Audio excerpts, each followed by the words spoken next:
Ողջույն հարգելիներ, կարում եմ տղամարդու տաբատ, ճիշտ ասած հենց կարելու process-ը, որ պետք է ձևեմ կարեմ, երբեք տղամարդու չեմ կարել տաբատը։ Միայն ինչ-որ մայկաներ, վատավազկաներ, այդ տեսակի բաներ, բայց հիմնականում ես աշխատել եմ տարբեր բարդության վերանորոգումներ, այնտեղ կլինի նաև տաբատի այս լայնությունների փոփոխություն, լինի թե այս միջին գծերի փոփոխություն, այսինքն ցանկացած բարդության, բայց վերանորոգում արդեն ձևված պատրաստի դետալների, որպես մասնագետ ես կանացի հագուստի մասնագետ եմ։ Հիմա ես իմ սիրելի համար կարում եմ տաբատ, բնականաբար արդեն կատարվել են որոշակի փոփոխություններ։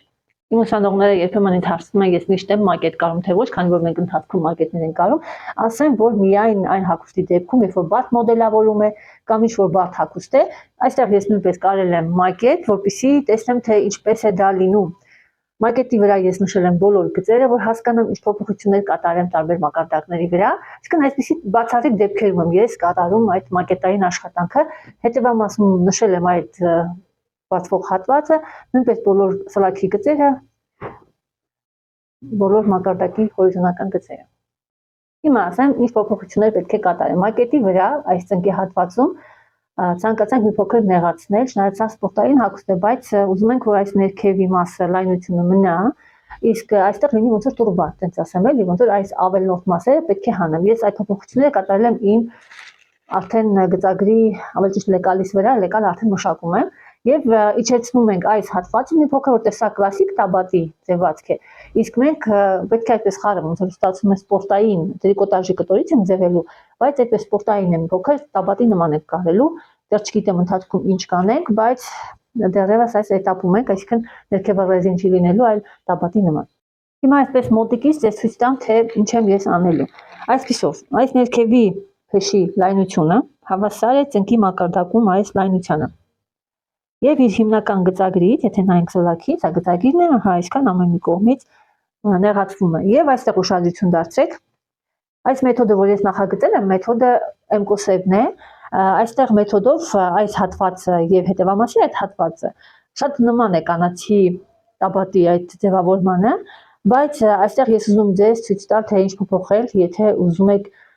էքսպերիմենտներ անել եւ տեսնել, թե որ տարբերակն է ձեր համար լավ, որտեղ միշտ կարող եք կտրել հանել։ Ուրեմն ես սպորտայինի համար մի փոքր իջացրել եմ, մի փոքրը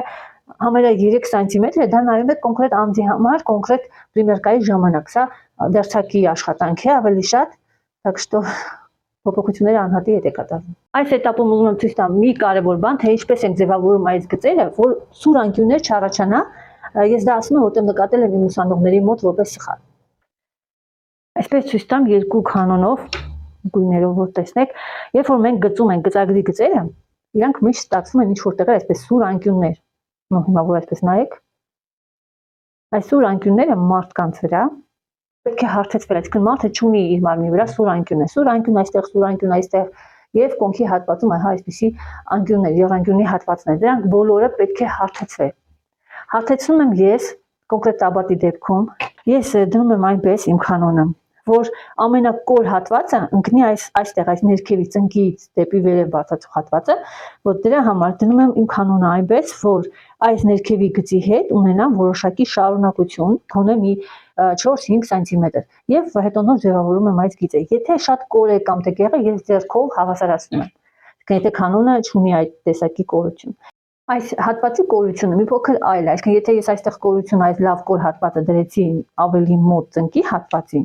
այստեղ նույնպես պահանջի է, որտեղ ես ունեմ խնդիր այստեղից հանեմ կտորը, եթե ունենայի այստեղից հանելու խնդիր, ապա կդնեի ահա այսպես։ Կանոնը։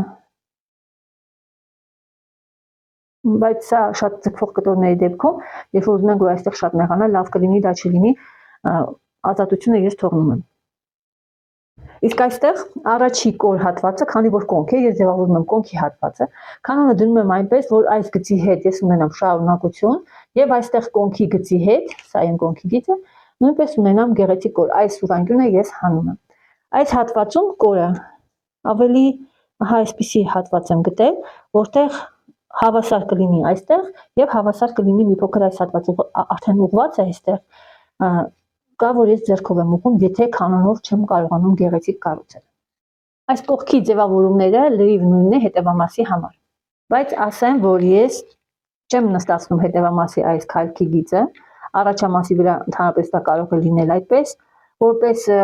կլասիկ տարբերակ չձգվող կտորների դեպքում ես հավասարացնում եմ, այսինքն իմ բոլոր կարերը լինելու են իրար հավասար, ծնկի կետից մինչև այս քարքի գծի ամենավերևի հատվածը։ Այսինքն ես լրիվ հավասար եմ տեղադրում։ Այստեղ ես ավելացրել եմ լինելու է իմիտացիա, այսինքն նմանակում, շղթա չի լինելու, սա սպորտային է, որքան սանտիմետր եմ տալի, նայում եմ գծին, գիծը օրինակ կոնքի գիծն է, կոնքի գծից կարող եմ մի փոքր իջեցնել, շատ չենք իջացնում, որտեղ սա կոնքի գիծն է, արդեն կխանգարի։ Այս մշակումը ես տալիս եմ միայն այն պատճառով, որ այստեղ լինեն մշակումներ, տղամարդկանց տաբատների դեպքում դա կարող է լինել որպես բլուզ, եթե կտորը բարակ է։ Իսկ հաստերի դեպքում կարող է չլինել, եթե սպորտային է։ Ամեն դեպքում ընտրությունը ձերն է, այստեղ ես տալիս եմ լայնություն 3 սանտիմետր, կարող է լինել 3.5, 4 նայած, կարաբաժիններ չկան ոչ միտեղ, ես դա ավելացնում եմ միայն կտորի վրա եւ այստեղ իմ մոտ լինելու է գրպան, գրպանը լինելու է շրջանակի մեջ, որ դա անելու եմ փորձից հետո, որտեղ հնարավոր է ես իջեցնեմ գոտկատեղի գիծը, ըստ արդեն պատրաստ ռեզինի էլի, այդպես ասեմ, նոր ես կորոշեմ, թե որտեղ կլինի գրպանը։ Մի փոքր այս գծից ներքև, թե միշտեղում։ Ամեն դեպքում գրպանի մուտքը, իմ մոտ գրպանը լինելու է շղթայով, դրա համար գրպանի մուտքը լինելու է 17 սանտիմետրին հավասար, որտեղ շղթան 18-20 սանտիմետր է։ Կներեք, տեսանյութը կարող է խառը ստացվի, սա իմ աշխատանքային էտապ է։ Ուրեմն հիմա ինչ եմ ուզում ձեզ ցույց տալ այս հատվածների կառուցումը։ Այստեղ ու շատ մեթոդներում, որքան որ արժևի այս կոր հատվածի ձևավորումն է առաջարկում, դա կլասիկի դեպքում։ Հետևամասը սովորաբար դրա կրկնակին է։ Вот так։ Այսինքն այս հատվածը ոնց որ կրկնակի անգամ է եւ ստացվում է ահա այստեղ։ Սա երբ որ ես դեռ չէի կատարել փոփոխություններ, այսինքն սա հավասար է սրան։ Նայած մեթոդ լինում է, որ ըստ մեթոդի ավելացում կա 1.5-2 սանտիմետր, բայց կարելի է նաև հատուկ հաշվարկով գտնել հետևամասի այս լայնությունը։ Հիմա ես հաշվարկը կտեղադրեմ այստեղ, կարող եք օգտվել։ Դրա համար մեզ հարկավոր է ընդհանրապես մեր կոնքի շրջակիցը։ Մակետը ես կարել եմ M-կոսեբով, այսինքն առանց այս ավելացումի, այնպես ինչպես որ մեթոդը առաջարկել է,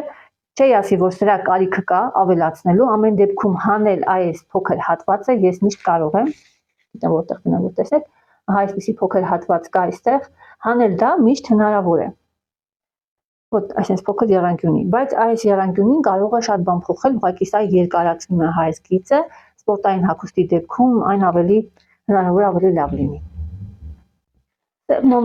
Սեղմոնները այստեղ կոնկրետ մեթոդը մի քանի տարբերակ ունի M-կոսեբը։ Մի տարբերակում կա, որ քիչ է գոտկատեղի մակարդակին ավելացում, այսինքն շրջագծին այդ ազատությունը ավելացվում, մի տարբերակ էլ կա, որ ավելացումը որպես կլասիկ տարբերակ շատ է։ Երևի այսպես ցույց տամ, սրանք սեղմոններն են։ Սա երկրորդ սեղմոնի տեղն է, իրականում այստեղ 3 սանտիմետր ավելնորդ է, ընդհանուր 6 սանտիմետր ավելնորդ է։ Առաջամատից ընդհանրապես սեղմոն չկա։ Կարող է լինել դեկորատիվ կար այստեղ եւ միայն լինում է որ անում են առաջամասի ծլաքի ուղղությունը, լինում է նաև հետևամասին են անում, բայց հիմնական սպորտային դեպքում կարող է լինել միայն առաջի այդ ծլաքի գիծը։ Սեղմոնների խորությունը գնալու է ռեզինի մեջ որպես լայնություն, որպես ազատություն այս հատվածում։ Քանի որ տաբատը շղթա չունի, այսինքն մեր այս լայնությունը, որը ազատ պետք է լինի, համարյա թե կոնքի մակարդակի, այսինքն կոնքի շրջագծի չափ, որ կարողանանք հագնել։ Այլ կերպ կլինի դժվար, որտեղ կլինի նեղ, այդ դեպքում մեզ հարկավոր կլինի, որ բացեն, կոճկման տեղամաս լինի եւ այլն։ Տաբատը ես կարելու եմ 2 թել ֆուտերից, առանձին այսպես ավելացնեմ, կտորը գնել եմ ուստափիսոյից, հիմա տեսնում եք հասցեն, հեռախոսի համարը, սա իմ առաջի գնումներ Հայաստանում։ Այս տարբերակով ես բարձում եմ կտորի բաղադրությունը, այստեղ բամբակի եւ մինչեւ 5% լայկրայի խառնուրդ էր, ամբողջությամբ մոխրացավ, ընդհանրապես չկար գնդիկներ, որը խոսում է պոլիեստերի մասին։ Կտորը մի քիչ ձգվող էր, քանի որ կար լայկրա եւ մի քիչ ճմրթվող էր, որովհետեւ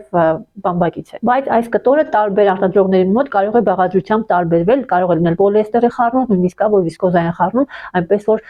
նախորդ պետք է իմանաք նոր հետո աշխատեք ձևեք հագուստը։ Միշտ այս տեսանյութի մեջ ես ցույց չեմ տալու ձևելու process-ը, բայց ուզում եմ ձեզ ասել, որ կարևոր process է դեկատիրովկան։ Դեկատիրովկա ասելով մենք հասկանում ենք կտորի խոնավաճեմային մշակումը։ Այն տարբերակով, որ ես հիմա ցույց կտամ, կտորը ես ոնց եմ մշակում նախքան ձևելը, դա նպատակահարմար է օգտագործեն ատելյեներում, երբ որ մի քանի մետրի մասին է խոսքը։ Իսկ եթե թոփերի մասին է խոսքը, այդ ժամանակ առաջի փորձանմուշից հետո արդեն հասկանում են կտորը որքան է մտնում լայնությամբ կամ երկարությամբ։ Եթե կա այդպիսի տարբերություն եւ չեն կարող օրինակ հարթուկի պարով դա նստացնել, ապա հաշվի են առնում կոեֆիցիենտը մտնելու եւ